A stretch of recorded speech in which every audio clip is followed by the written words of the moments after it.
Hello दोस्तों, मैं Arvind Singh cafe inter college की तरफ से कैफे स्टडी पॉइंट पर आपका हार्दिक स्वागत करता हूं। दोस्तों, आज हम लोग अलंकार के भाग 2 में देखेंगे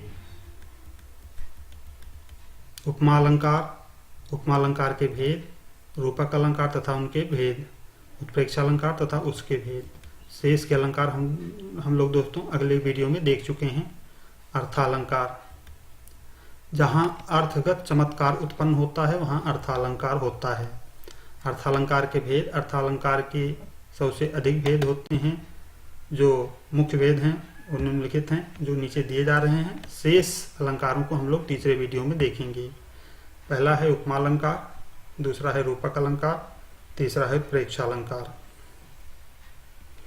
उपमा अलंकार समान धर्म, स्वभाव, शोभा, गुण आदि के आधार पर जहाँ एक वस्तु की तुलना दूसरे वस्तु से की जाती है वहाँ उपमा अलंकार होता है।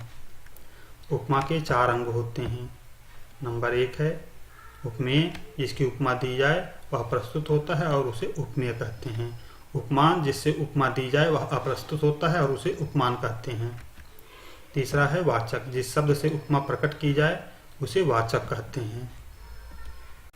और चौथा है साधारण धर्म, जिस गुण धर्म आदि को लेकर उपमा दी जाए, गुण, भाव, रूप अथवा क्रिया में समानता होती है, उसे साधारण धर्म कहते हैं। इसके शब्द हैं सा, इव, सम, समान, सो, सरिस, ज्यों, जिम, हम आदि।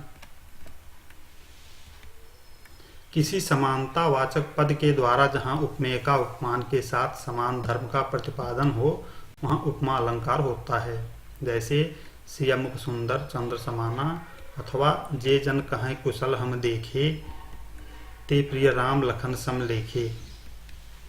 सीता जी का मुख उपमेय, चंद्रमा उपमान, समान वाचक है, सुंदर समान धर्म है। दूसरे उदाहरण में ते प्रिय राम लखन सम लेखे, वे राम लक्ष्मण के समान प्रिय दिखे, उपमा अलंकार है, जिसमें वह उपमेय, राम लक्ष्मण उपमान है, सम वाचक है, धर्म प्रिय लुप्त है। जिस उपमा अलंकार में उपमा के सभी अंग विद्यमान रहते हैं वहाँ पूर्णोपमा अलंकार होता है। जहाँ उपमा का कोई अंग लुप्त रहता है वहाँ लुप्तोपमा अलंकार होता है। दूसरे उदाहरण में धर्म प्रिय लुप्त है अतः वहाँ लुप्तोपमा अलंकार होगा। पूर्णोपमा अलंकार का उदाहरण निम्न है। पीपर पात सरिस मन डोला।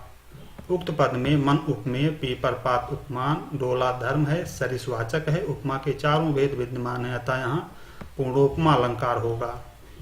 उपमा दिखाने में जो अंग लुप्त होता है उसी के अनुसार लुप्तोपमा अलंकार 4 प्रकार के होते हैं दोस्तों।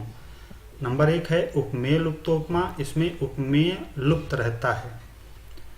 जैसे सांवरे गोरे घन घटा से छटा से फेरे मिथिलेश की बाग थली में।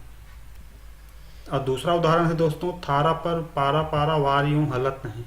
पहले उदाहरण में देखते हैं सांवरे गोरे अर्थात काले और सफेद, घन मीन्स बादल के छटा से, छटा के समान फिरे घूम रहे हैं। कौन घूम रहा है? श्री राम और लक्ष्मण जी। लेकिन यहाँ श्री राम और लक्ष्मण जी क्या हैं? लुप्त हैं, इसीलिए यहाँ पर उपमेय लुप्तोपमा अलंकार होगा। दूसरे उदाहरण में देखते हैं दोस्तों थारा पर पारा पारा वार यूं हलत है। तो थाले में पारे के समान, समुद्र के समान हिलता हुआ दिखाया गया है। किसको? सूर्य को। तो सूर्य यहाँ पर क्या है? लुप्त है, इसलिए यहाँ क्या होगा? उपमेय लुप्तोपमा। दूसरा है दोस्तों उपमान लुप्तोपमा अलंकार। इसमें उपमान लुप्त रहता है। जैसे सुंदर नंद किशोर सो जग मिलन। और सुंदर ये साधारण धर्म है, नंद किशोर उपमेय है, सो वाचक है, लेकिन वो किसके समान सुंदर हैं यह लुप्त है, इसलिए यहाँ पर उपमान लुप्तोपमा अलंकार होगा। साधारण धर्म लुप्तोपमा। इसमें उपमान का धर्म लुप्त रहता है। जैसे कुंद इंदु सम देह रमा रमन करुणा अयन। यहाँ पे साधारण धर्म लुप्त है, अर्थात किसके समान सुंदर है। जो इंदु के समान शरीर है वह सुंदर किसी में सफेद है कि सुंदर है, कुरूप है, कुछ नहीं दिखाई दे रहा है, इसलिए यहाँ पर साधारण धर्म लुप्तोपमा अलंकार होगा। चौथा है वाचक लुप्तोपमा। जहाँ वाचक शब्द का लोप होता है वहाँ वाचक लुप्तोपमा अलंकार होता है। जैसे नील सरोरु, तो नील सरोरु मीन्स कमल के समान, अपसा, सा, ईव, सम, सरिस ये नहीं दिख रहा है, इसलिए यहाँ पर कौन सा अलंकार होगा? वाचक् लुप्तोपमा अलंकार होगा। और इसका अगला उदाहरण है उपमा अलंकार का भेद है मालोपमा अलंकार।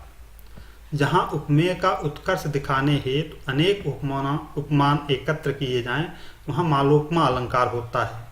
जैसे पछताने की परछाई सी तुम उदास छाई हो कौन, दुर्बलता की अंगड़ाई से अपराधी सी भय से मौन।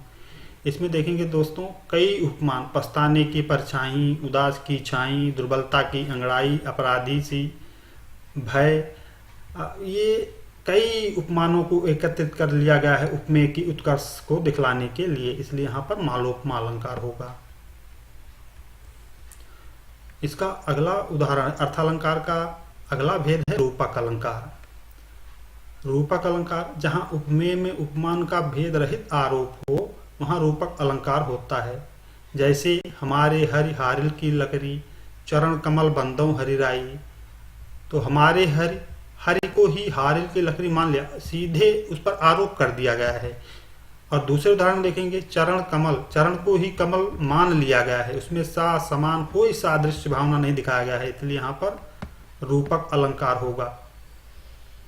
रूपक के 3 भेद होते हैं। नंबर 1 है सांग रूपक, दूसरा है निरंग रूपक और तीसरा है परंपरित रूपक। सांग रूपक जहाँ उपमेय का सर्वांग आरोप हो, वहाँ सांग रूपक होता है। जैसे उदित उदयगिरि मंच पर रघुबर बाल पतंग, विकसे संत सरोज सब हर्षे लोचन भृंग। यहाँ पे देखें दोस्तों, उदयगिरि को मंच का आरोप है, रघुबर श्री राम जी का बाल पतंग पर यानी बाल सूर्य पर, विकसे संत सरोज सब संतों का कमल पर, और लोचन का भंवरे पर। ये क्या है? सीधा आरोप है, सर्वांग आरोप है, इसलिए यहाँ पर सांग रूपक होगा। इसका अगला उदाहरण देखेंगे प्रेम अमीय मंदर विरह भरत पयोद गभीर, मत प्रगट्यो सुर साधुहित कृपा सिंध रघुवीर।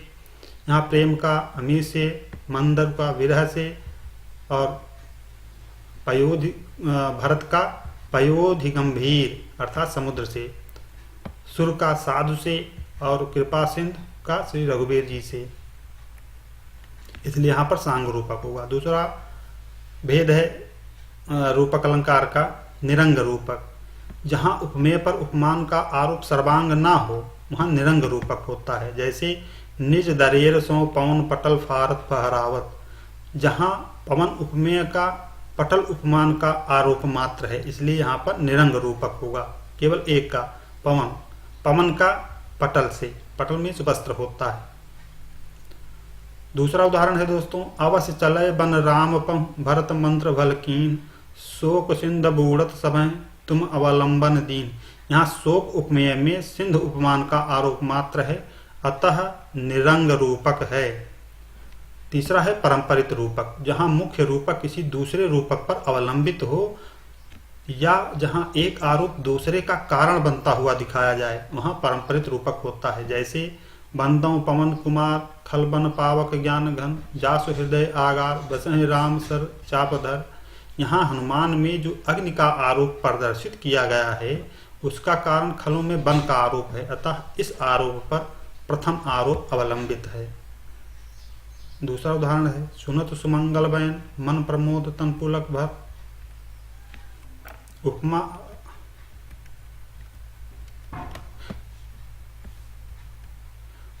उपमा और रूपक में अंतर। उपमेय में पहला अंतर है दोस्तों, उपमा में उपमेय और उपमान में भेद रहता है, जबकि रूपक में दोनों में अभेद रहता है। चरण को कमल मान लिया जाता है, लेकिन सियमुख सुंदर चंद्र समाना, अर्थात चंद्रमा और सीता जी के मुख में समानता केवल सुंदरता की दिखाई गई है, इसलिए अंतर है।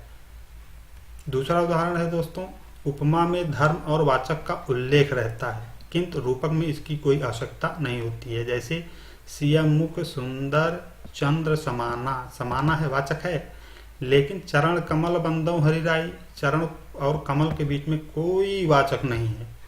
एक अंतर ये है।